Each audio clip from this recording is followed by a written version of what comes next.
China, India, America, and the EU, who wins from the Ukraine war, and who loses? The Russian military operation is sending shockwaves across the globe, creating problems and opportunities. Russia's military operation in Ukraine raises questions about the balance of losses and gains for major stakeholders and global actors. When it comes to Moscow and Kiev, this balance is yet to be determined. As of now, the hostilities continue and no political settlement has been worked out, so it's hard to say whether the parties can achieve their political objectives, for which a huge price has already been paid in human lives and economic damage of colossal proportions. The prospects for other global and regional players, the EU, the US, China, Japan and Iran, among others, are much clearer. The European Union is sustaining damage and losses due to numerous severed trade and economic ties with Russia. The key challenge is to find alternatives to Russian oil, gas, metals, and other commodities on the European market. This will require a great concentration of resources and political will. It will affect the growth of the EU economy and determine how competitive its industry will be in the coming years. Nevertheless, however painful it may be, Russian raw materials can be replaced. For oil, it won't take long, while Russian gas is a bit harder to cut. The situation will be different from nation to nation within the bloc, as their levels of dependency on Russian resources vary. Still, a range of Russian goods can likely be replaced within a few years. Regardless of the developments on the Ukrainian front and Russia's foreign policy, pushing Moscow out of the common market will be a long-term process. The EU has to take care of Ukrainian refugees. This is not an easy task.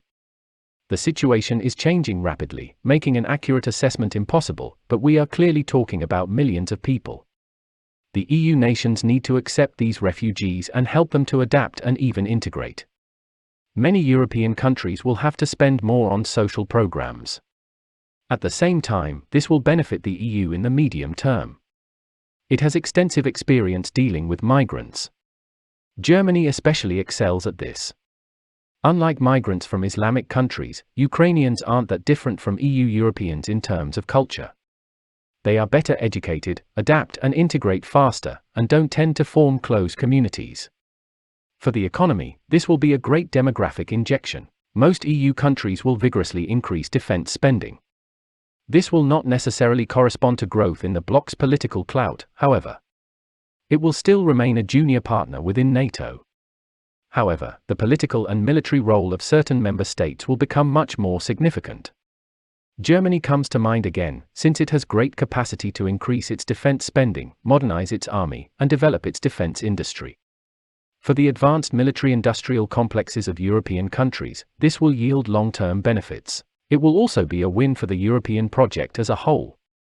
Russia has become a major consolidating factor for the EU, improving its internal discipline, strengthening its self-identity, and solidifying its eastern flank. On the surface, America's expenses are not as significant, although banning Russian oil may cause some difficulties domestically, in the form of soaring gas prices, for example. However, Washington's main problems are found elsewhere. The sharp escalation in the confrontation with Russia is a distraction from the Asia-Pacific region. The US will have to build up its military presence in Europe, which leaves fewer capabilities for containing China. America is also concerned about the possibility of the Ukrainian crisis turning into a war between NATO and Russia. If taken to the extreme, this could lead to nuclear escalation. Washington will have to contain Moscow but act within certain boundaries in order to avoid escalation here and now. It would appear that the current priority is to manage the intensity of the conflict and make sure it doesn't boil over. In other aspects, the US is definitely set to make gains. The new level of confrontation with Moscow is helping NATO strengthen internal discipline and encourage European members to contribute more to common security. Donald Trump, Barack Obama, and George W. Bush were not able to achieve this. Now it's being done with no difficulty at all. As a matter of fact, NATO may expand even further. Membership for neutral Sweden and Finland is now up for discussion, and support for this idea is growing in both countries. If Helsinki joins NATO, the bloc's power will be projected over Russia's northwestern areas. In theory, the United States could also use the need to divert resources to Europe to its advantage. Washington and its allies are now free to arrange an unprecedented hit on Russia's economic and technological potential. Russia will undoubtedly remain a major military challenge for America and the West. However, they will be able to undermine the economy that this military potential is based on, and then redirect their attention to Asia. The US energy sector has a lot to gain from the crisis. Before long, it will take over a sizable chunk of the European market. It will also now be easier for the Americans to squeeze Russia out of the world's arms markets. While China and India will remain major consumers of Russian weaponry, Moscow will find it more difficult to compete in other markets due to strong pressure from the US. Over the years, the US has accumulated a host of domestic issues.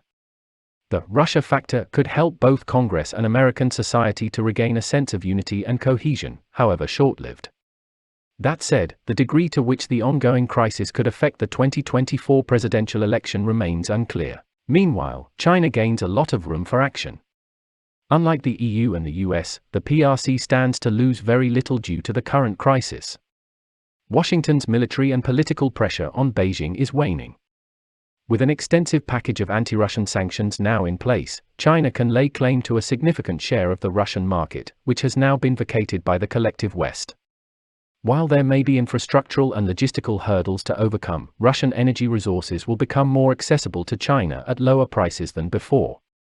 Furthermore, China is set to become Russia's key financial partner, a partnership that will be skewed heavily in China's favor.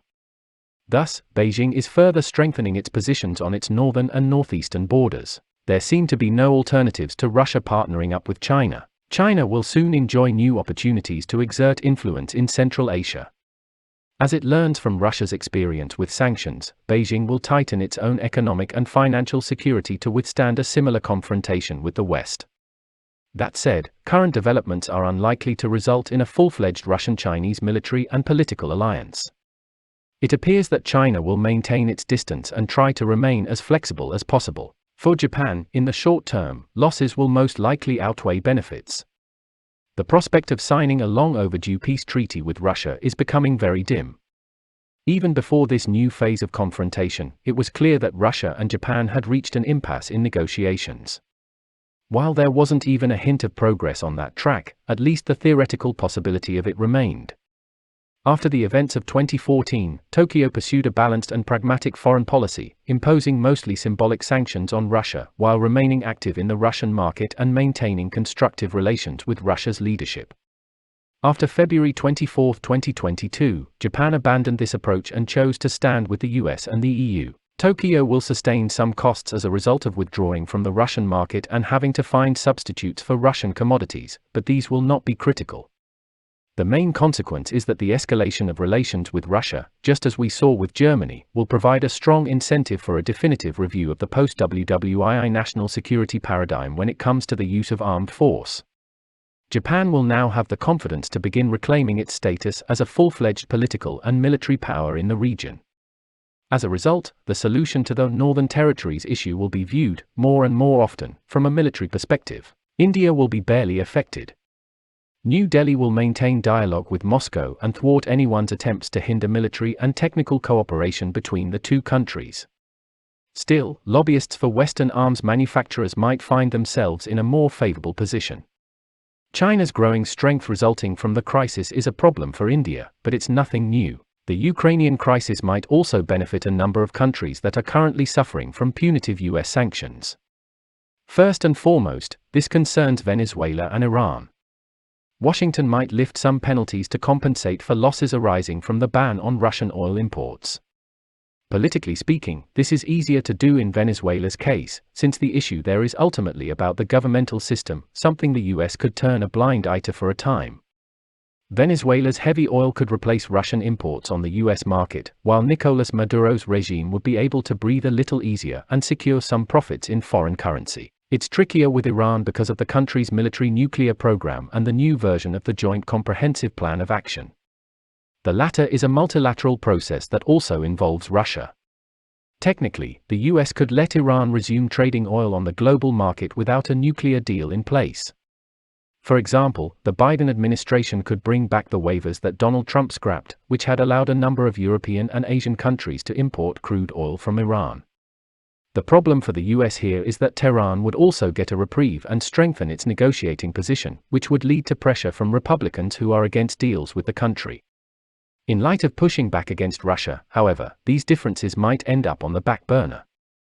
In any case, Iran would get the chance to benefit from this. This would also prevent the sanctioned countries from forming a coalition that could theoretically include China, Russia, Iran, and Venezuela. China will trade with the other three, but not at the expense of its ties with the West. All in all, the new stage of the Ukrainian crisis will have repercussions on a global scale. For some countries, it will entail losses in the short and medium term, and significant losses at that, but for many others, it will open new opportunities for extending their influence in the long term.